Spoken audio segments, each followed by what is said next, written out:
He was just a dude that willingly got both his arms replaced by swords. That's great for assassinations, but what if you want to make a sandwich? Oh, so Shang-Chi trailer. I didn't see it yet, actually. Yeah. Here. Well, why don't you? Yeah. Just take a look at it.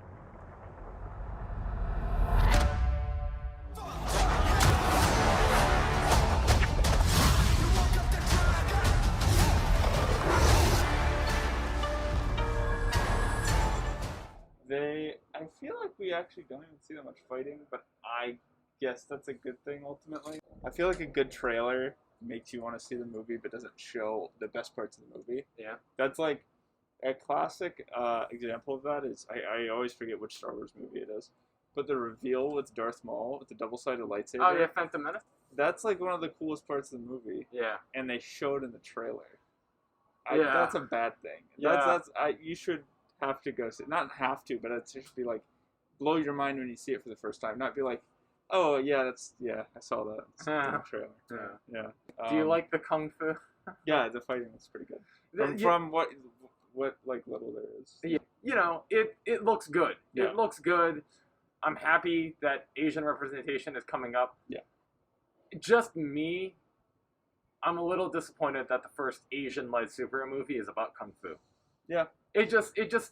I'm happy, and I get that it's celebrating the culture, but at the same time, I just feel like that just reminds me that back in the 80s, the only superpower Asians were capable of was martial arts. Yeah. You know, that's why I was so happy with Jimmy Woo, played by Randall Park in WandaVision and in Ant-Man, because here's a comic character that's Asian, but he's a spy. It's not like he's not the master of kung fu. It's like, no, he's just a really smart guy that runs a spy agency. Yeah. The Agents of Atlas, you know. I think it's even more. It could bite a little bit more when you compare it to Black Panther too, because you see Wakanda, and it like obviously there's plenty of African inspiration there, but it's also like it's not like pulling on any stereotype. It's an incredibly like diverse and like cool world that they've built for themselves. Yeah. That like there's no stereotype involved in the creation of Wakanda, right? Yeah. It's just a cool fucking universe. Yeah, I mean, at the end of the day, I can't complain. Yeah. You know, Marvel's Asian superheroes are finally getting a chance to, at the spotlight, so of course I'm not going to complain. It's just, I really hope, like, at least soon, we can get Asian heroes where their power is in kung fu or being super smart, you know? That they can just have cool water-based or ice-based superpowers, you know? There's Kristen and Io, or you know, the little Korean girl that can summon the spirit Kung Fu Panda. See, that's great. That being said, I do like how they're including the 10 rings. I actually don't get that reference. Okay, so I don't know. The 10 rings originally, you know the Mandarin, right? The Iron Man villain. He was basically like your stereotypical Fu Manchu. I remember him. Okay. Yeah, that's him in a suit. But back in the 80s, the Mandarin wore just these crazy, like, Oriental ethnic outfits with the Fu Manchu and being like, I will destroy you, Iron Man. And they have done a good job of modernizing him. But if you remember, in Iron Man 1, Tony Stark is kidnapped by the terrorist cell, the 10 Rings. Okay. Yeah? Okay. Now, at first, I thought, okay, that's how they're doing the 10 rings. You know, that's unfortunate because the 10 rings were actually named for the 10 rings the Mandarin wore, each one allowing to, I believe, control a certain emotion. Okay. So with the 10 rings, he could just convince people a lot of stuff. He could basically, like, mind control them. Then in Iron Man 3, you see the Mandarin played by Ben Kingsley. And then the twist is that Guy Pearce is the Mandarin and that Ben Kingsley was an actor hired to play the Mandarin. And if you'll remember, he was also the leader of the 10 Rings. Okay. Right? Now, this is getting into some really obscure stuff. So after Iron Man 3, in the DVD specials, they have these little they have these little like short fan films, and one of them is Ben Kingsley's actor in jail. He's been sentenced to jail for being part of the Mandarin scheme. But then in an interview, like in a prepped interview he has, it turns out that the journalist interviewing him is a member of the real 10 Rings that works for the real Mandarin, and then he tries to kill Ben Kingsley. Starts off, oh, here are these Middle Eastern guys, they're the 10 Rings. And Marvel's like, you know what? No. now it's Ben Kingsley, but actually Guy Pearce, that's the Ten Rings and the Mandarin. And then I guess some people were like, that's not fair. The Mandarin's like one of the few Asian villains in the Marvel Universe, and you made him Guy Pearce? Oh, that was also a fake Ten Rings. The real Ten Rings are sick of fake people taking the Ten Rings name. So now it's time for the real Ten Rings to make their Rings of 10. If Shang-Chi comes out, and it's pretty good, I wouldn't mind the sequel being the 5 Living Weapons. Because in the Shang-Chi comic I told you about, that's pretty good. I remember you telling me. Yeah, how there were 5 schools, and Shang-Chi, even though he's the master of the living weapons, he's the master of the fist, but then there's also master of the staff, master of the sword, the dagger. Like, I think that would be a pretty cool sequel idea to the Ten Rings. I get that Ten Rings is an origin story, but if I get a Shang-Chi too, he better friggin' fight Iron Fist and win. Yeah. Like, that was the big thing, is that Shang-Chi can actually outfight Danny Rand. It seems fun. Is the lady's the bus driver in the thing? I don't know. Aquafina like, is just so in right now. Yeah. Okay. Aquafina's so hot right now, I don't even... And I'm not even a fan of her water. Yeah. It does seem like Marvel's actually putting effort into it. Yeah, I'm... Their first, Kung Fu series didn't turn out well. So hopefully this movie's better.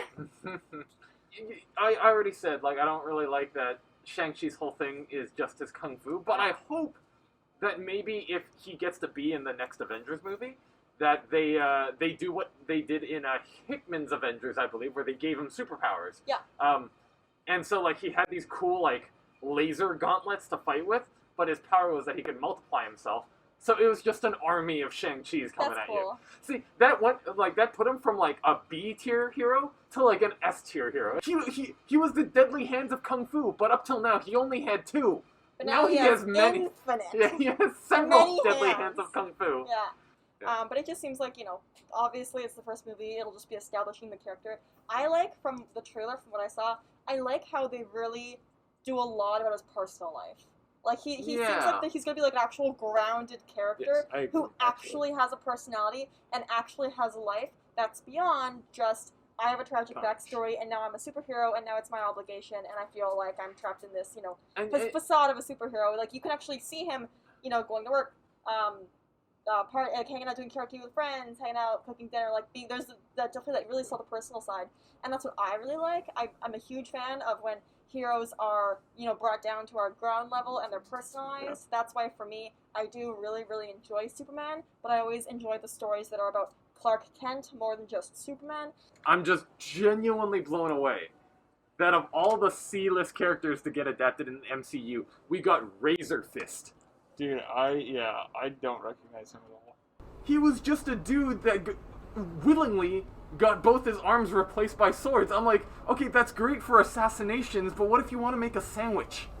Because this, to me, is the most, like, earnest and, like, hopeful scenario, is that the person who wrote him in is just that much of a comic book fan that he thought that he is, like, a fan of the obscure characters. And he just was like, I think it'd be funny if I could get him into a movie. Yeah, and then that's it. Because then it's at least, like, I respect that. Really, Razor Fist. Never in a million years did I think, I mean, look at him. He sucks. Yeah. He can't even wipe. They come off, surely, right? I also like that it's like, under powers and abilities, his strength is at peak human conditioning. I'm like, hold up, alright? Yeah. How can a guy without hands lift weights for bicep muscles?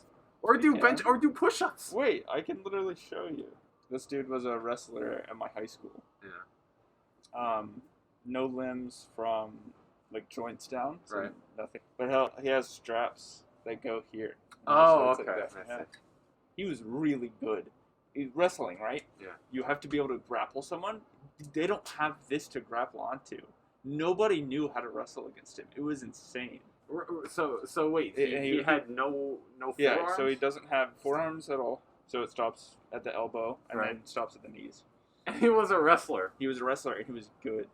And he went to your school? Yeah, he was in my brother's, like, time, so I didn't go to school with him at the same time, but at the same high school. Right. And my brother was on the wrestling team as well. Like, he's so mobile too. That's the thing. He's like spinning around, and they just can't get traction of him.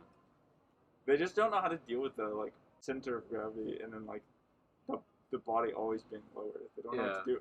Like he rushes them out of the stage. Kyle Maynard. Kyle Maynard? He's done some like inspirational speaking stuff too. Hey. Just because you were talking about how you relate to Superman, have either of you watched Superman and Lois? This is after he's married with Lois, and they have 2 kids, and he tells them that that he's Superman. One of the kids, the anxiety-ridden one, realizes that he has Superman powers, and so they decide to move back into Smallville and raise them on Kent Farm so they can practice their abilities. But Brilliant. the crazy friggin' thing about Superman and Lois is the cinematic quality. I mean, I like The Flash. I liked Arrow. But they come with a certain theme. It's like just kind of lighthearted, you know? Whereas in this one, they dealt with such mature subject matter. In the first episode, Martha Kent dies. And it's not like oh, she died in an accident. It's just she's old. No, yeah, he was talking and she just had a stroke. And he gets a phone, runs home, and it's just like this somber scene of him coming and like looking at his mom. There wasn't really anything happening, and it provoked more emotion in me than I think any CW show had up to this point. Like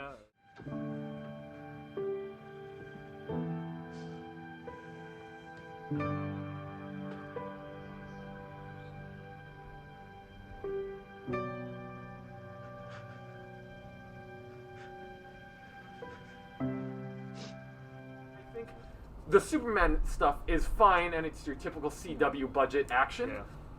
But for me, like you said, the guy that plays Superman, the guy, he's a very good actor. Yeah, he's a very good actor. I like him. I think he's a much better Clark Kent Yeah. than a lot of the other actors. Yeah. And that, There you go, friend.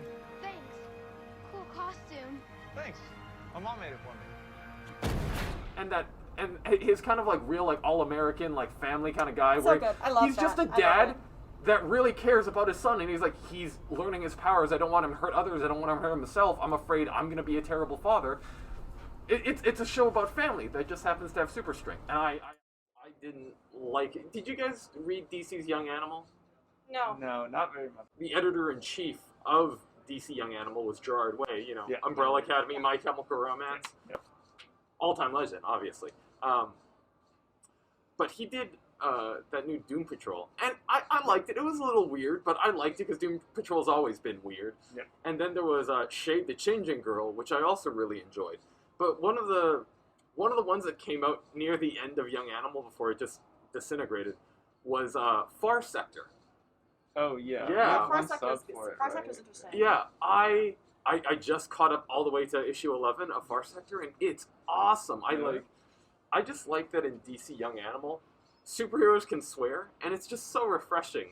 Yeah. To like, it's always It's really, realistic. yeah, Yeah, it's always so like I'm imagine everything that a superhero has faced in their life, And they don't swear, and really. they're like, oh, but this isn't surprising enough to make me say a bad word. and Yeah. Like, I are you kidding me? It's not realistic at all. well, I love too where it's like she doesn't swear during the fight. She's like walking in the park, and this guy offers her some noodles, and she takes a chip and says, "The fuck is this? More, please! Damn!" You see the other Green Lantern titles, and you know there's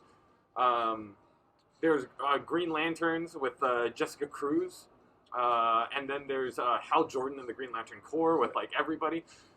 But Green Lantern Corps is kind of just like a war comic, basically. It's just space war. It's just a ton of side characters that you kind of have to do your best to keep track of, doing a bunch of different stuff every single episode. Well, yeah, and it's like space battles. Yeah. Whereas Green Lantern with Jessica Cruz and I think there was another guy.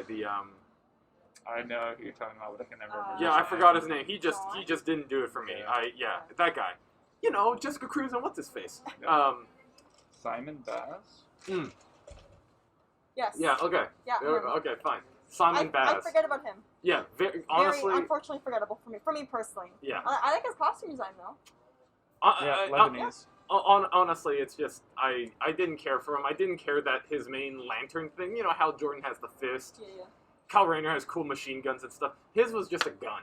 It's not. It doesn't like. There's no inspiration behind Yeah, it. yeah, No, exactly. there's no For a ring creativity. that's powered by imagination, Yeah. he had a No distinct lack imagination. thereof.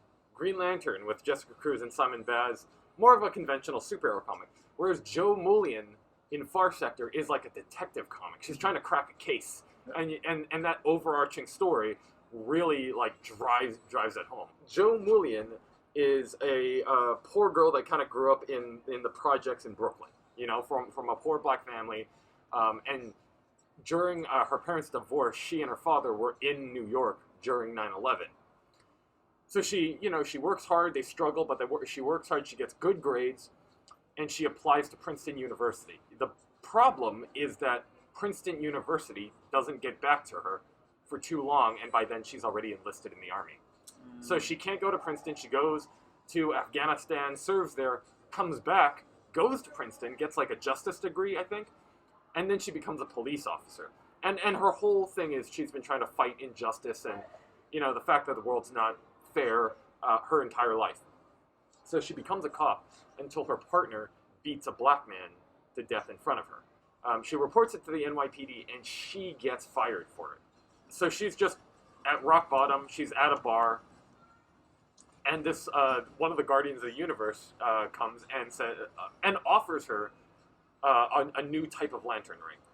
This lantern ring doesn't actually need a power battery to recharge. It recharges on its own off of your willpower. It takes about like 5 days to go to maximum power.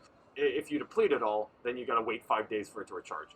But that even though it doesn't have the same maximum power as your average Green Lantern ring, it's also really powerful in its own way because you can go months using it if you know when to use your power. Right.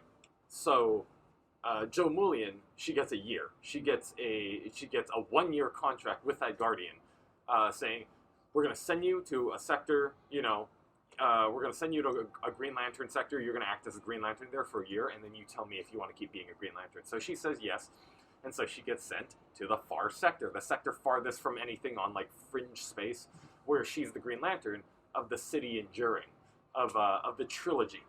Yeah. So it started out as 3 planets in close proximity to each other until, like, they just hated each other so much that they literally had an interplanetary war that destroyed all 3 of their planets. One of the things you have to know is that the Council and the City Enduring, when the 3 of them blew their planets up and they built this major city, they're like, heavy emotions are the reason our planets got destroyed. So we've created a serum that is going to inhibit all emotions in all 3 species of people forever. And so, because of that, crime goes to 0, you know, because everybody's just monotone, you know, they don't find anything scary or funny or angry or attractive anymore. So, because of that, the City Enduring does prosper for millennia, for 500 years, or for longer than that. But Jo Mullion is brought in because she has to solve the first murder in the City Enduring in 500 years. And it's made up of 3 different peoples. The Na, which are these humanoid kind of fish people. They have wings and a tail, but they're mostly humanoid. There's oh god, I forgot the name of this species, but they're descended from Venus flytraps. That's interesting. So what happens is they would like eat, I guess, a being, and then that being would then sprout like Venus tendrils out and be possessed by a thing. So basically, if they ate a person, they would turn into that person. They would, absorb that person's body. The thing is, when they eat something, they don't just consume the flesh of it. They literally absorb their soul. They experience their soul. So imagine, if you're this hollow being, the entire time you feel hollow, and then when you finally eat something, you feel a warmth consume your whole body, like something you can't possibly imagine. It's like a drug. Well, yes, except that because they're part of the trilogy, all of them have basically agreed no longer to eat people, and it's one of the hardest sacrifices their people had to make, where they just eat synthetic meat that'll subsist them, but none of them have a real soul, so they've just had to fight with that instinct that they need a soul with them. They have to go through their whole lives. That's tragic. Like, just being kind of hungry, like a vampire that only drinks synthetic blood. And then lastly are these people called the At-At, and they are a people that are sentient social media search engines. They're descended from the social media of the Nas original internet. They don't live like biologicals in the City Enduring. Rather, they live in the central internet hub of the City Enduring, which is just the internet. Like they live in the internet, and it's called Atville. That's incredible world building already. That's really cool, yeah. Yeah. But Sounds cool. I haven't even finished with the ad. The reason I love the ad. Yeah. So they live on the internet, and at one point, Joe Mullion jacks herself into the internet, and how time is irrelevant there. There's no such concept of time, so it's a bunch of events overlapping each other, like Dr. Manhattan style. Jesus. But the funny thing is, so Joe Mullion has an at assistant with her to help her navigate the digital world. And her name is Ken Has, short for I Can Has Earth Things, because all their names are like at. God, dude. Like all at names Are they are all like puns? all at names are at something. Yeah, of course. So the leader, They're literally just handles. the head Yeah. at counselor is at Blaze of Glory. Jesus, dude. Oh See, my God. I much prefer. That's brilliant. I That's much so fun. I much prefer the Nas way of naming things, because when their planet died, the survivors all separated into giant ship factions, which is like one giant space hulk surrounded by tiny little other ships, almost like a flotilla, while the city Enduring was being built. So their names are names of literal geological locations in relation. So, like, for example, one is like, I am, I am Sizz of the Streaking Ice by the Wavering Dark. I like the at handles more. Yeah, but so Those are funny. yeah. That's a They're race funny. full of memes. They're funny. dude. Exactly. So It's literally no, just memes. I haven't gone to the best part. So Joe Mullion has an assistant named Can Has, short for at I Can Has Earth Things, who's obsessed with cat memes, and that's what Joe is paying her in. It's not money. It's she's She's yeah, being paid in memes. she's being paid in Dude, memes unreal. until you go to the internet and you find out it's because memes are literal food for them. It's called the emotion exploit, and with it, you know, ats, the nod, the last race, none of them really feel, and that's how they can control their instincts. You know, that's how the plants can control not eating people. Yeah. But what you find out is that in Atville, these they're based off of social media. They're based off of YouTube search engines, and entertainment experience was their food. It was how they sustained themselves. So when the emotion exploit was introduced, people just stopped using social media because nothing was funny and nothing was comforting Interesting, anymore. yeah. So they just starved. They ingest memes because it's experience, and that's how they that's their sustenance. And so at one point, I Can Has cat memes and Joe Mullion are just sitting in a literal internet cafe, like a cafe in the internet. And this one guy just humbly comes and is like, I'm sorry, are you going to eat that? And all of a sudden there's cake in front of them. And so Ken Has, like, gives him the cake. But the thing is, it's just a cake meme. And he just ingests it because the cake meme, it's like, oh, it's such trendy cuisines and amazing adventures. That's like, when he ingests it, that's what he feels. And he's like, this is the most meaning I've tasted in millions of cycles. Yeah.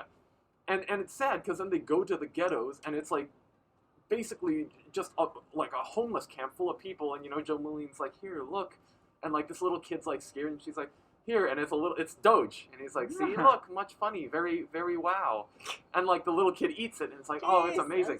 And so, but then later on in her investigations, she finds out that there's an influx of internet memes, her memes, that are like destabilizing the underworld and becoming the new underworld currency.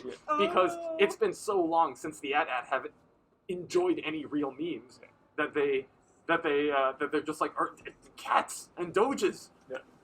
I absolutely love that world. Like, That's really fun. Yeah, That's just really creative writing. well, yeah. early on when they're talking, she's like, you know, I'm not paying you those memes to talk. It's like, oh, it's funny because they're internet people. Yeah. And then you realize, like, oh no, that's literal food for people, and it's just, and it's really sad too because you talk with Ken Has, and it's like, you're paying me a crazy salary of memes, so I can live pretty well. But for a lot of people, like, they can't. They haven't experienced anything in thousands of years. Can you imagine You'd that? imagine.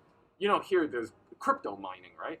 But in their world, those are literal mines. You sell yourself into servitude for a period of certain years in the crypto mines to farm crypto for people.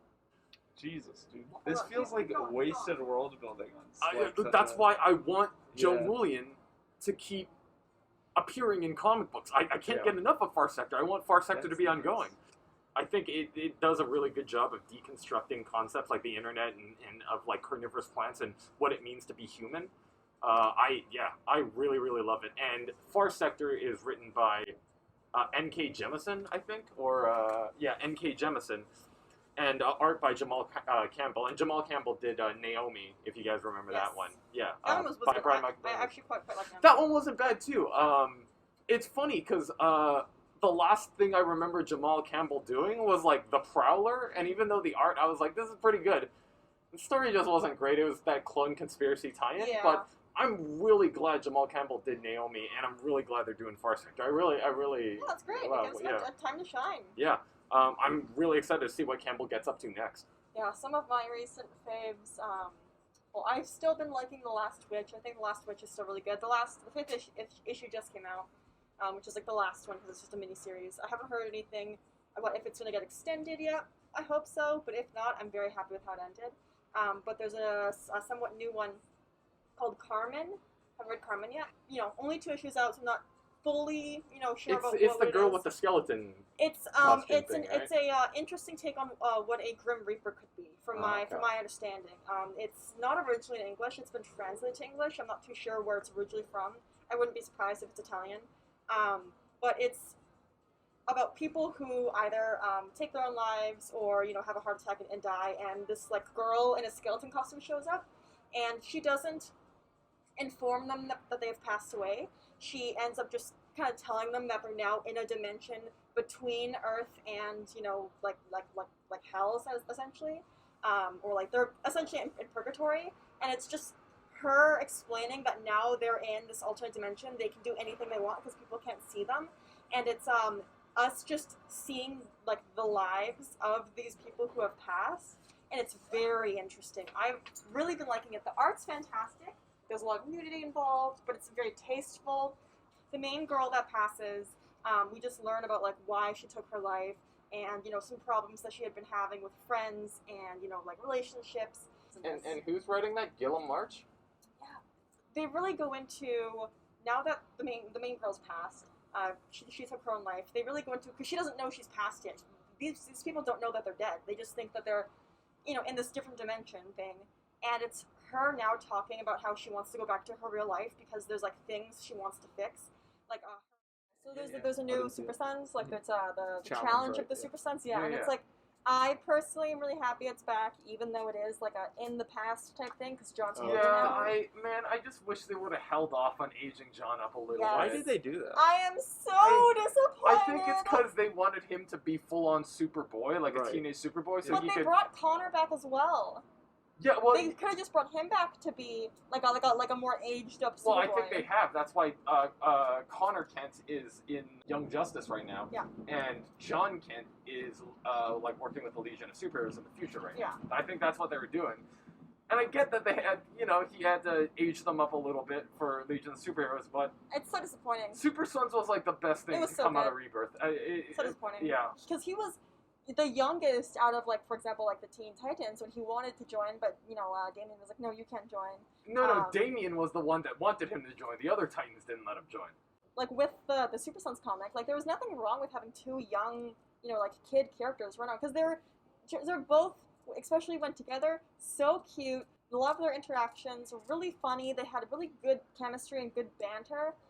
And I'm just really disappointed that they aged him up. So I'm happy that they have them back, even if it is like in the past stuff where they're going to be like, once upon a time, Grandpa and Grandpa were like, young and did cool stuff, doing Speaking young of, cool stuff. what a bunch of simps. They're like 70 and they're living together and playing video games in an apartment. Wait. They're just best friends. Don't worry about it.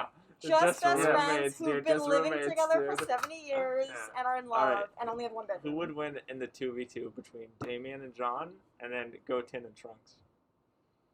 Probably Damien and John, but that's really more only because John's a Kryptonian. Yeah, but he's still a kid. This is as a children. We're talking so when he's 10, not when he's a teenager, not when he's got aged up. Oh, okay, then probably Goten. Wait, are we talking kid Trunks or teenage Trunks? Yeah, okay. kid for Kids, both. all of them. Yeah. Everyone baby. Ooh, I would actually probably say still then John and Damien. Even with Fusion is on the table too. knowing Damien, he'd be like, huh, you see those earrings? They help him fuse. I'm going to steal They those. didn't use the earrings. No, they did fusion dance. And John's going to be like, whoa, Damien, you learned a fusion dance so fast. And he's like, John, please. It's a series of 7 I'm a coordinated wing. movements. I don't think.